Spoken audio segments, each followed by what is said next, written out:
Recent में channel पर upload किए गए टाटा कर्व वाले केस को आप सभी ने काफी ज्यादा शेयर किया और अपना ओपिनियन दिया कि टाटा मोटर्स को इसमें क्या करना चाहिए। और बहुत सारे लोग कंपनी से नाराज भी थे क्योंकि जिस तरह से चीजें हो रही थी वो नहीं होनी चाहिए थी।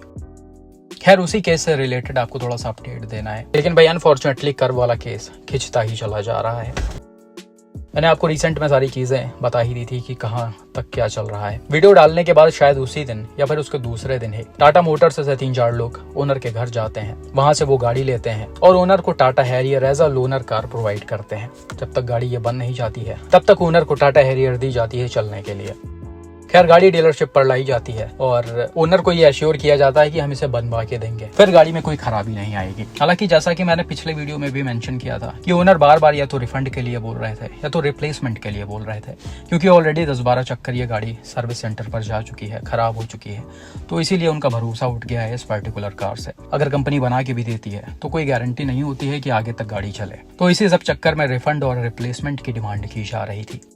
लेकिन भाई अभी आज ही डीलरशिप की तरफ से ओनर को कॉल आता है और वो बोलते हैं कि हम आपका डीसीटी गियर बॉक्स और कुछ पार्ट्स चेंज करेंगे, जो लगभग 3 से 4 लाख रुपए के आसपास है। अब ये सब देखने के बाद ओनर फिर से मुझे मैसेज करते हैं और पूछते हैं कि भैया अब मैं क्या करूँ आगे। मैंने इतनी बार बोला इनसे कि आप गाड़ी बदल दो या फिर मेरे पैसे वापस कर दो, लेकिन फिर भी वो चीजें सुनी नहीं जा रही हैं। अब बताइए आप कि 22 लाख रुपए की गाड़ी है, 2 महीना भी सही से नहीं चली है, उसमें इतने रुपए के पार्ट्स रिप्लेस किए जा रहे हैं, तो ये कहाँ तक सही है।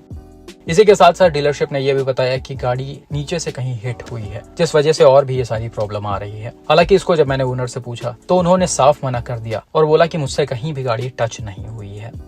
अब भाई ये चीजें तो कहीं भी हो सकती हैं। 2 महीने में अगर 10-12 बार सर्विस सेंटर पर गाड़ी जाती है तो हो सकता है वहीं पर कुछ चीजें हो गई हो। हालांकि मैं ओनर का पक्ष नहीं ले रहा क्योंकि मुझे भी एग्जैक्टली नहीं पता कि गाड़ी नीचे से कहाँ टच हुई है और किससे टच हुई है। तो जो ओनर ने मुझे बताया वही मैं आपको बता रहा हूँ। इनफैक्ट ओनर ने ये भी बोला कि मैंने सब कुछ चेक करके गाड़ी को दिया था और उस समय तक सब कुछ सही था। और भाई आप ये समझिए कि अगर इतनी बार सर्विस सेंटर पर गाड़ी जा चुकी है, 2 महीने से लगातार जा रही है, लगातार वो लोग टेस्ट कर रहे हैं, तो ये चीजें क्या पहले पकड़ में नहीं आई? अब इतनी बार जाने के बाद डीलरशिप ये बोल रहे हैं ये गाड़ी नीचे से टच हुई है, तो ये सारी चीजें अभी चल रही हैं और भाई इस पर कोई भी रेजोल्यूशन नहीं निकल रहा है। देख लो, ये है टाटा की आफ्टर सेल सर्विस। मैं यहाँ पे एक ही चीज बोलूंगा, अगर 2 महीना पुराना कार में कोई प्रॉब्लम आ रही है तो आप लोग उसको रिप्लेस कर दो। अगर रिप्लेस नहीं कर सकते तब फ्री ऑफ कॉस्ट उसको पूरा के पूरा सही कर दो।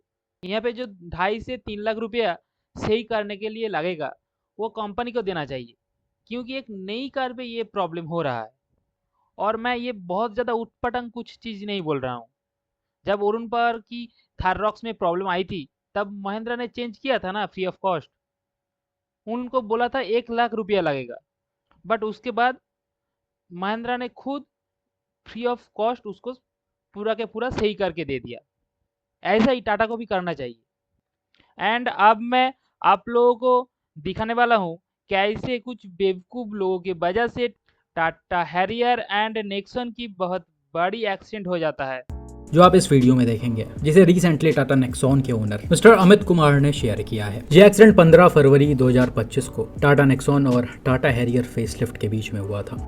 भाई ने बताया कि वो अपने नेक्सॉन से नोएडा से लखनऊ आए हुए थे अपने रिलेटिव के यहाँ, और वहीं से इनका प्लान बनता है कुंभ जाने का। तो इनके फैमिली में टोटल 2 गाड़ियां थी, टाटा नेक्सॉन और हैरियर फेसलिफ्ट, और दोनों ही गाड़ियों में करीब 10 लोग थे।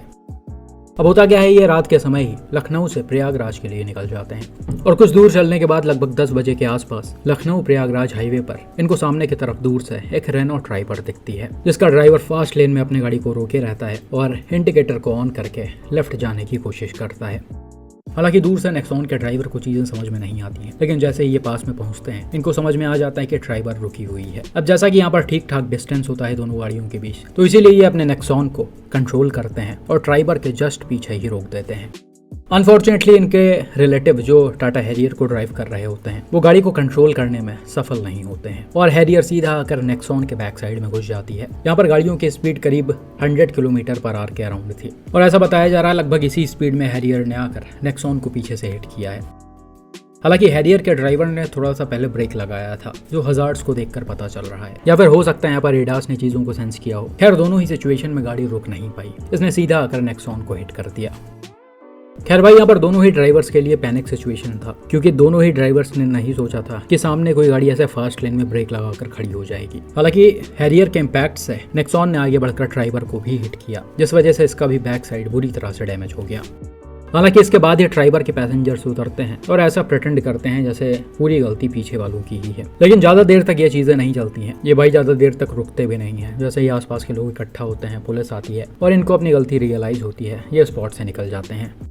और भाई यहाँ पर देखा जाए तो इन्होंने वाकई में बहुत बड़ी बेवकूफ़ी की है। जिस तरह से इन्होंने गाड़ी को रोक रखा है वो एकदम गलत है। पहली बात तो इस रोड पर कोई कट वगैरह तो है नहीं जो आप इंडिकेटर को ऑन करके कहीं भी मुड़ रहे हैं। अगर आप लेफ्ट लेन में जाकर गाड़ी रोकने की भी कोशिश कर रहे हैं तो वहां पर भी सेम सिचुएशन क्रिएट हो सकता है, क्योंकि ये रोड जो है वो बहुत ही पतला है। अभी आप देखो कि ये गाड़ी अगर एकदम से लेफ्ट साइड में खड़ी हो जाए तो भी कहीं ना कहीं ये रोड के बीच में ही रहेगी और दूसरों के लिए प्रॉब्लम खड़ी करेगी। इसी के साथ अगर आपको गाड़ी लेफ्ट में रोकनी भी हो तो भी इस तरह से फास्ट लेन में रुक कर इंडिकेटर को ऑन करके लेफ्ट लेन में नहीं जाया जाता है। आपको पहले से ही इंडिकेटर को ऑन करके सेम स्पीड में लेन चेंज करना होता है।